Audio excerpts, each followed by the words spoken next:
அனைவருக்கும் வணக்கம். எங்கள் பிள்ளைகளுக்கான ஒரு பிரம்மாண்டமான எங்களுக்கே உரித்தான ஒரு மேடையை முதன்முறையாக எங்களுடைய பிள்ளைகளுக்காக தயாரித்து எங்களுடைய பிள்ளைகளுக்காக வழங்குகின்றார்கள் பிரான்ஸ் மண்ணிலே TRO அமைப்பினர். இப்போ எங்களோடு சுந்தா அண்ணா அவர்கள் இருக்கிறார்.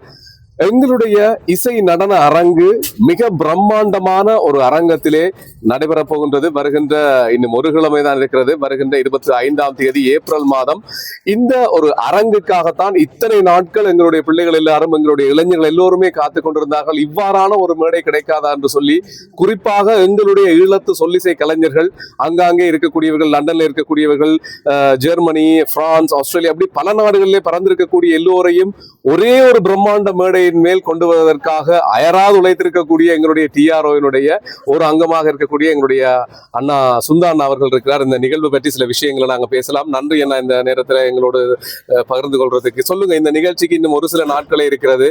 இந்த நிகழ்ச்சியில எங்களுடைய மக்கள் கலந்து கொள்வதன் மூலம் எங்களுடைய பிள்ளைகளுக்கு என்ன கிடைக்க போகிறது என்பது பற்றி. ஆமா, இந்த நிகழ்வு ஒரு பிரம்மாண்டமான மேடை. இப்படி ஒரு மேடையை ஏற்பாடு செய்வது என்பது இயல்பான ஒரு காரியம் அல்ல.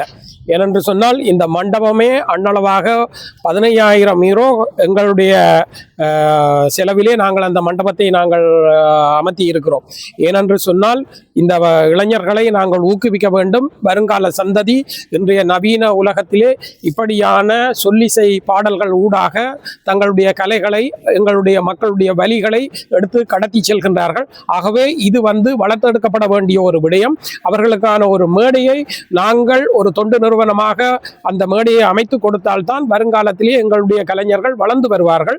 ஆகவே அந்த அடிப்படையிலே நாங்கள் எந்தவித பிரதிபலனையும் எதிர்பாராமல் எங்களுடைய தாயக மக்களுக்கான உதவி கரத்தை மட்டும் நம்பி அவர்களுக்கான ஒரு உதவியாக எங்களுடைய மக்கள் இந்த கலைஞர்களையும் வளர்த்து அந்த மக்களுக்கும் உதவி செய்வார்கள் என்ற நம்பிக்கையிலே நாங்கள் இந்த பிரம்மாண்டமான அரங்கை நாங்கள் ஏற்பாடு செய்திருக்கிறோம்.